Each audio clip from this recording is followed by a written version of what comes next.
Bonjour mes amis, Nicolas Sierra-Pica avec vous pour partager quelques pensées autour de la guérison et de la maladie. Et alors je le fais d'autant plus librement que je suis moi-même actuellement souffrant et je viens de prier à l'instant aussi au téléphone avec une chère sœur pour saisir par la foi ma guérison. Il y a plusieurs écoles dans le christianisme évangélique. Nous avons d'un côté, je vais vraiment grossièrement schématiser, il y a plusieurs écoles. Il y a l'école de ceux qui estiment que la maladie a un rôle pédagogique et donc que si Dieu nous impose une maladie, c'est pour nous apprendre quelque chose. De la même façon qu'en Afrique du Nord, on avait coutume de poser de grosses pierres plates sur les palmiers dattiers pour leur donner, ou leur faire porter plus de fruits. Donc ça, c'est une école où on considère que la guérison pour le chrétien, parce qu'il y a aussi une nuance que je vais faire dans un instant, la guérison pour le chrétien, ou la maladie pour le chrétien, a un but pédagogique. Et l'autre école, c'est que Dieu veut toujours guérir. Dieu veut toujours guérir. Sa volonté est toujours la guérison. La guérison n'est pas reportée au calendrier grec. Elle n'est pas conditionnée. Elle est instantanée et elle doit être reçue par la foi, maintenant, tout de suite. Si cette guérison ne germe pas, si elle ne se produit pas, c'est que de mon côté, il y a un problème et que dans ce processus de rejet de cette maladie dans mon corps et de saisissement ou de saisie de l'œuvre parfaite de Jésus-Christ à la croix, donc on dit sozo, c'est-à-dire le salut. Dans le salut, il y a une notion pleine et entière de régénération pour le corps, pour l'âme et pour l'esprit, donc régénération de notre esprit, c'est-à-dire du lien entre notre esprit à nous et l'esprit de Dieu qui est restauré en Jésus-Christ.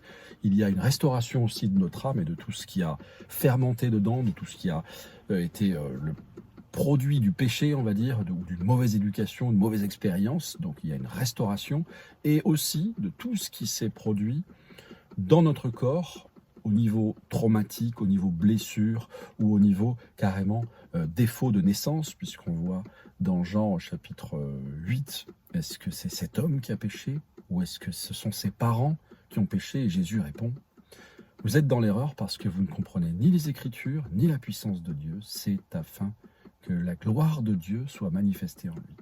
Donc pour cette école-là, il n'y a pas besoin d'examiner, même si de fait, on va dans ce processus de saisie instantanée ou de saisie du tétélestai, c'est-à-dire du tout accompli par Jésus-Christ, dans ce processus où on va récupérer notre héritage, il va y avoir la levée de certains blocages, de certains verrous, pour justement s'affranchir de tout ce qui nous rendait incrédules jusqu'à présent.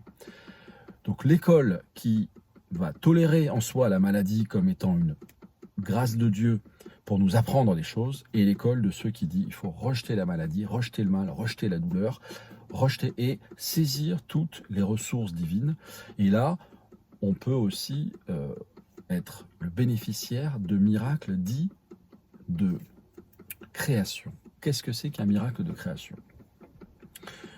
On voit actuellement beaucoup de ministères de guérison ou de gens qui manifestent des ministères de guérison, qui manifestent des dons de guérison ou qui incitent à prier pour la guérison. Et alors je dis, c'est peut-être un petit peu léger, mais je dis des guérisounettes parce que bon, ce sont des douleurs ou des choses, mais un miracle de création, qu'est-ce que c'est? Un miracle de création, c'est quand tu as un membre qui a été sectionné, d'accord? Et que lors de la prière, le membre sectionné réapparaît. Voilà, tu vas dire, mais c'est impossible. Un miracle de création, c'est quand tu as une tumeur qui est présente dans un foie, qui a été passée à la biopsie, et lorsqu'on ouvre la personne, la tumeur a disparu. Une personne qui est décédée, tout d'un coup, se lève de son lit de mort. Là, c'est vraiment ce qu'on appelle un miracle, un prodige. Le but du miracle, c'est ce que la syrophénicienne, vous vous rappelez, cette femme dont Jésus a loué la foi, cette femme disait, il n'est pas bon de prendre, Jésus disait, il n'est pas bon de prendre le pain des enfants. Il n'est pas bon de prendre le pain des enfants et de le jeter aux petits chiens. Mais les petits chiens, sous la table, mangent les miettes. Il y a un don qui a été fait par Dieu pour nous, c'est le pain des enfants. Ce pain des enfants, ce pain des anges, ce pain des grands, c'est notre lot, c'est notre part, c'est notre héritage. Et c'est toujours à nous de nous en saisir par la foi pour entrer dans cet héritage que Dieu nous a mis à disposition. Et alors, pourquoi est-ce qu'on n'arrive pas à saisir, enfin, vous avez remarqué comme moi, souvent on a plus la foi pour les autres que pour soi-même. C'est pas vrai? Et alors, les gens qui sont dans le premier cas de figure et les gens qui sont dans le deuxième cas de figure, c'est-à-dire ceux qui vont se satisfaire de la maladie ou qui vont considérer que c'est une grâce de Dieu pour les amener plus haut et les amener à être plus sanctifiés, peut-être qu'ils ont saisi les mauvaises armes et peut-être qu'ils devraient au contraire se dire que certes, je peux être un témoignage. Alors juste, je vais vous donner un témoignage tout simple. Une année, on me donne 1 ou 2 cartons de livres de Kathryn Kuhlman. Vous connaissez Kathryn Kuhlman, grand ministère de guérison. Et c'était 2 titres, 2 livres en particulier, dont j'avais plusieurs dizaines d'exemplaires. Dieu guérit encore et je crois au miracle, quelque chose comme ça. Et quelques semaines ou à peine un mois après, quelques semaines après, on apprend que notre fils aîné souffre d'un cancer. Un cancer qui était métastasé, donc qui était dans les sinus maxillaires, qui était dans l'estomac et dans les reins. Et donc, on est rentré dans une lutte qui a duré pratiquement 2 ans et on était, enfin certains s'en souviennent peut-être, c'était en 2003, c'était de 2001 à 2003. Je me souviens puisque quand on nous l'a appris par erreur, on était allé voir le film Pearl Harbor au cinéma, un film très long que j'ai regardé de façon stoïque et c'est quand je suis retourné à la maison que là j'ai fondu en larmes, je pleurais toute une partie de la nuit, c'était terrible. Et pendant ces 2 ans, nous avons lutté, on a distribué ces livres, on a pu, et on a vu vraiment la grâce de Dieu, et l'enfant est sorti de là, il a été totalement guéri. Il était, comme disaient les médecins, en rémission. En 2008, ce même enfant a été touché par un autre type de cancer, complètement différent. Et il est impossible, vous savez ce qu'on dit, la foudre ne frappe jamais 2 fois au même endroit.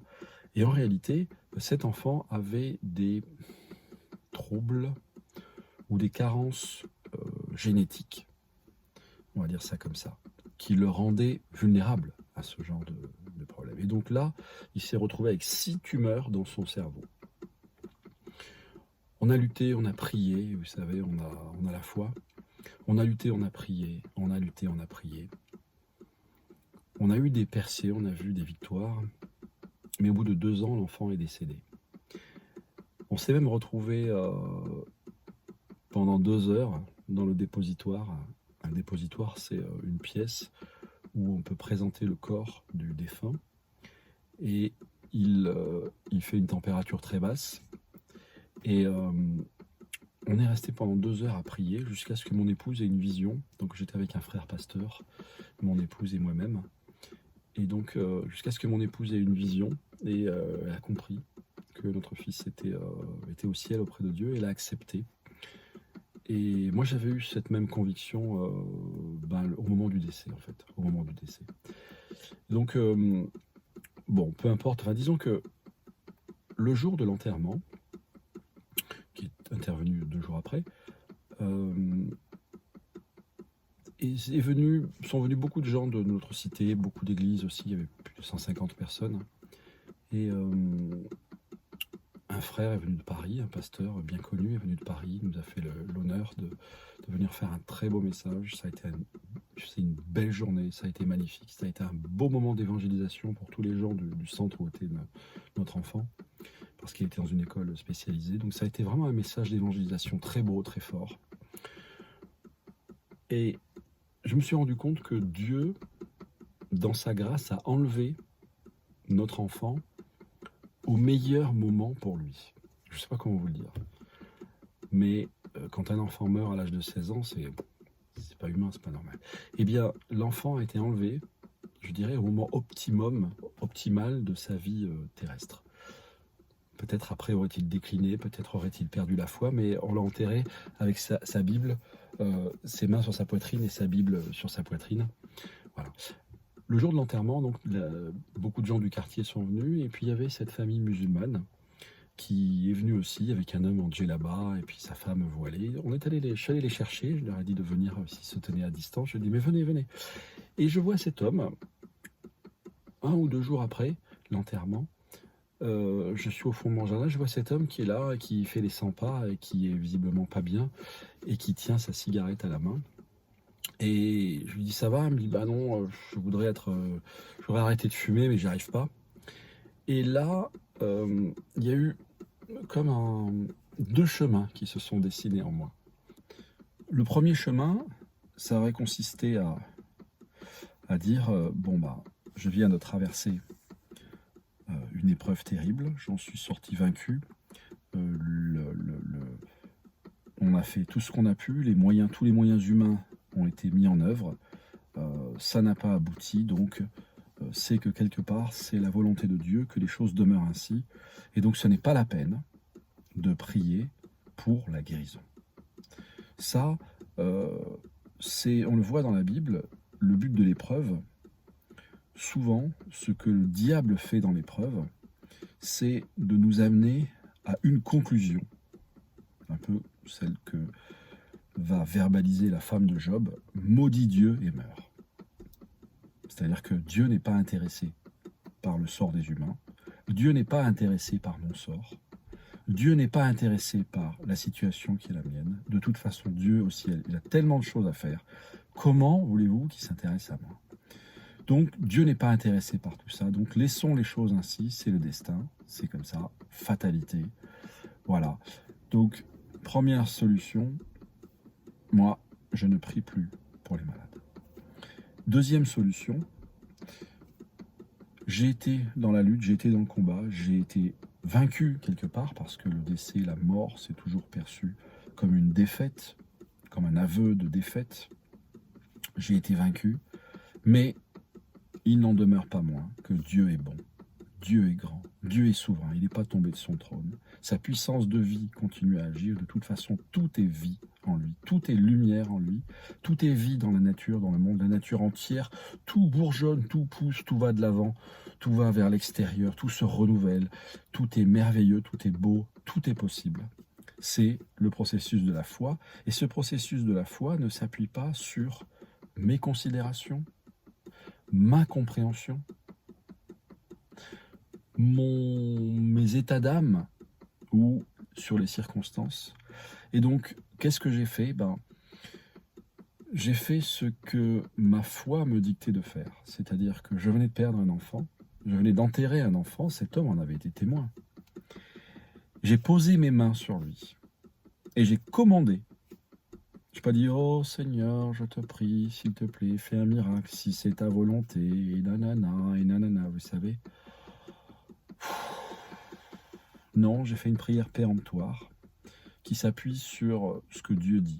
Demandez, vous recevrez. Croyez et vous verrez les choses s'accomplir. Posez les mains sur les malades et les malades seront guéris.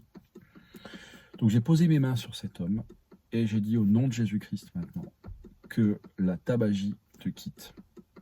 Et je ne m'en suis pas soucié. Bon, ensuite ils ont déménagé, je ne sais pas, c'est pas mon affaire. Quand il y a eu 10 lépreux qui ont été guéris, il y en a un seul qui est revenu voir Jésus, les autres ont été guéris aussi, ils ne sont jamais revenus, mais ça, c'est pas grave. Dieu est bon. Vous savez, la Bible dit que Dieu fait lever son soleil sur les méchants et sur les bons. C'est pas notre affaire. Dieu est bon, Dieu est juste, Dieu est grand, Dieu n'est pas limité, Dieu est infiniment souverain, infiniment patient, infiniment puissant et infiniment capable d'agir au-delà de ce que nous demandons et pensons. Donc, voilà, j'ai fait cet acte de foi, cette folie. Et je peux vous dire que si j'avais pas pris sur moi ce jour-là, je n'aurais plus jamais reprié pour un malade. Je peux vous le dire. Donc c'est dans ces moments de faiblesse, vous savez ce que dit Paul dans 2 Corinthiens 12, c'est quand je suis faible qu'il est plus manifeste, qu'il est plus évident que cette puissance que je transporte dans un vase de terre peut être attribuée à Dieu et non pas à moi. Quand je suis faible, c'est là que je suis fort. Sa puissance s'accomplit à travers ma faiblesse. Et il est mieux qu'il en soit ainsi, parce que sinon je vais croire que c'est avec l'autorité que j'ai, avec le nombre de jeûnes que je fais, avec ma sanctification ou ma sainteté. Non, c'est uniquement en vertu de ce que Dieu a dit, que je peux me saisir de ce qu'il a dit, parce que c'est vrai. Si ce que Dieu dit dans sa parole est caduque, si ce que Dieu dit dans sa parole n'est plus vrai, n'est plus exact, la terre s'effondre dans le néant. C'est pas possible. Tout ce qui tient ensemble, tous les atomes, de toute la poussière du monde, de tout ce qui constitue le monde visible dans lequel nous sommes, tout est tenu ensemble par la parole de Dieu. Dieu dit que la lumière soit, la lumière fut. C'est ça qui fait que le monde est ce qu'il est. C'est pas les observations de la physique. D'ailleurs, les observations de la physique ne sont que des observations, alors que Dieu, lui, il est créateur. Alors, un détail par rapport à la guérison. Donc la guérison, c'est, comme je disais, le pain des enfants. Et ce pain des enfants, il est présenté en offrande le plus souvent à des personnes qui ne sont pas chrétiennes pour être un signe. C'est un signe. Qu'est-ce que c'est un signe? Qu'est-ce que c'est qu'un signe? C'est quelque chose donc comme une offrande qui est là pour rendre les gens attentifs. On voit dans les Actes des Apôtres, lorsque l'évangéliste Philippe faisait beaucoup de miracles, il est dit « Les foules entières étaient attentives au message en voyant tous les prodiges que faisait Dieu par les mains de Philippe. » Les prodiges vont rendre les gens attentifs au message. Forcément, si vous arrivez quelque part et qu'il y a une résurrection, qu'il y a une guérison, mais forcément l'espoir renaît. Forcément, quand l'espoir renaît, si quelqu'un vient et vous donne des billets de banque et vous en met plein les poches, alors que vous étiez dans la disette la plus complète, s'il vous donne à manger, vous allez être reconnaissant et pendant que vous êtes en train de manger, vous allez forcément prêter l'oreille à ce qu'il vous dit, si le gars a quelque chose à vous dire. Donc là, le message de l'évangile, cette bonne nouvelle, elle est accompagnée souvent par des signes et des prodiges qui sont là pour attester de son authenticité. Attester de son authenticité. Sceller le sceau, poser la marque de l'authenticité du message. Vous devez même mettre en doute certains hommes de Dieu quand vous voyez qu'ils n'ont pas, dans cette prédication, vous savez, cette prédication, l'évangile quadrangulaire, comme on disait avant. Bon, c'est un peu tombé dans l'oubli, mais le Foursquare Gospel, c'est-à-dire Dieu sauve, Dieu guérit, Dieu baptise du Saint-Esprit. Jésus sauve, Jésus guérit, Jésus baptise du Saint-Esprit et Jésus revient. Le plein évangile. Hein. Ça, c'est important. C'est important qu'il y ait cet équilibre entre la guérison, le remplissage du Saint-Esprit, la sanctification, le retour, l'attente du retour du Seigneur. Tout ça, ça fait partie d'un équilibre sain et juste. Donc, cette guérison, elle est un signe.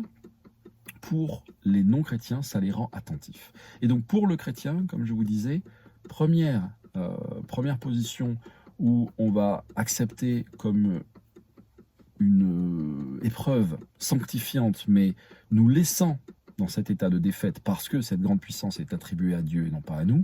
Et deuxième position, même cas de figure, mais là, on se débat. Vous savez, c'est l'histoire des grenouilles qui tombent dans la baratte de lait. Elle bat tellement des pattes et de ces petites pattes qu'au final, le lait est devenu de la crème est devenue du beurre et au final, la grenouille s'en est sortie. Donc je pense que, et j'en suis là, dans mon combat pour mes problèmes de dos et pour saisir certaines guérisons. Et je pense que c'est cette attitude qui n'est pas forcément, qui ne nous renvoie pas forcément à une culpabilisation, mais qui nous renvoie à un examen. Parce que souvent, par exemple, oui, Seigneur, guéris-moi de mon rhume, et puis le Seigneur va te dire, hey, mange des oranges un peu. Fais attention à ce que tu... Et une vie un peu plus équilibrée. Seigneur, guéris-moi de... Bah ouais, mais tu sors à moitié à poil tout le temps, c'est normal. Sois un peu conséquent. Donc, il y a aussi dans cet examen des phases et des choses à faire qui sont du simple gros bon sens. Et ensuite, on arrive à notre impossibilité, notre incapacité. Quand l'homme s'arrête, Dieu commence. Et c'est là où Dieu a un coup d'avance, c'est que par sa parole, nous avons quantité de promesses que nous pouvons saisir. Je vais vous redonner cette image que j'avais publiée un temps, quand je faisais le site, je travaillais avec le collège biblique Quédès, qui est une version française du Charisme Bible College, donc les enseignements de Andrew Wommack, on va dire de la parole de foi, pas la version très négative avec des gens qui étaient très plutôt Kenneth Hagin, enfin des gens qui étaient plutôt prospérité et compagnie. Non, là on est quand même dans un message un peu solide et biblique, même si une certaine prospérité n'est pas à exclure, parce qu'il y a des manques que nous n'avons pas forcément à subir et qui sont liés aussi à de mauvaises attitudes et de mauvaises convictions. Donc je suis parfaitement au clair là-dessus. Donc je vous mettrai cette image avec le corps humain et les versets bibliques de promesses à saisir pour différentes parties du corps. Et je vous encourage, vous qui êtes dans la maladie, à vous en saisir et à persévérer dans le combat jusqu'à la victoire. Si vous avez besoin d'aide, n'hésitez pas à le faire savoir. Et donc, comme ça, on est une chaîne, on peut prier les uns pour les autres. Et souvenez-vous que là où vous avez vaincu, vous pourrez être une nourriture pour les autres. Là où vous aurez eu une victoire, vous pourrez être un témoignage pour les autres. Et donc ça, je pense que c'est aussi une des raisons pour laquelle cette éducation des fils, Dieu a fait de nous des co-héritiers, mais pour hériter, il faut quand même se qualifier d'une certaine façon. Alors, tout est grâce, hein, je vous le dis tout de suite. Mais encore une fois, aussi longtemps que l'héritier est enfant, il reste un enfant. Donc, il faut grandir un peu dans la foi et ensuite être comme Jésus-Christ et faire les œuvres que faisait Jésus-Christ. C'est-à-dire avoir une vie de foi, une position de foi, une autorité, une manifestation, une concrétisation de nos manifestations, de nos convictions, si on ne les voit jamais se mettre en place. Alors moi, je crois à la guérison, mais je prie jamais pour les malades. Bon, là, c'est sûr que c'est peut-être le signe qu'on n'est pas aussi aligné avec nos convictions qu'on voudrait bien le dire. Donc n'hésitons pas aussi à prier pour les malades, d'autant plus que nous sommes nous-mêmes en position de faiblesse. N'hésitons pas non plus à confesser cette faiblesse, parce que nous sommes rien, nous ne sommes rien. Ce n'est pas nous, comme si c'était, vous vous rappelez, ce passage de la guérison à la porte du temple, comme si c'était par notre propre vertu ou notre puissance que nous avons guéri cet homme. Non, c'est son nom, c'est le nom de Jésus-Christ qui a guéri cet homme. Souvenez-vous de ça. Au nom de Jésus-Christ, les choses se font. Ok ? Voilà, c'était juste pour vous encourager, pour nous encourager, pour m'encourager moi le premier à saisir la guérison, à entrer dans la guérison et à continuer la bagarre. Et en disant cette parole finale, nous sommes une chaîne, prions les uns pour les autres. À bientôt, c'était Nicolas Serapika.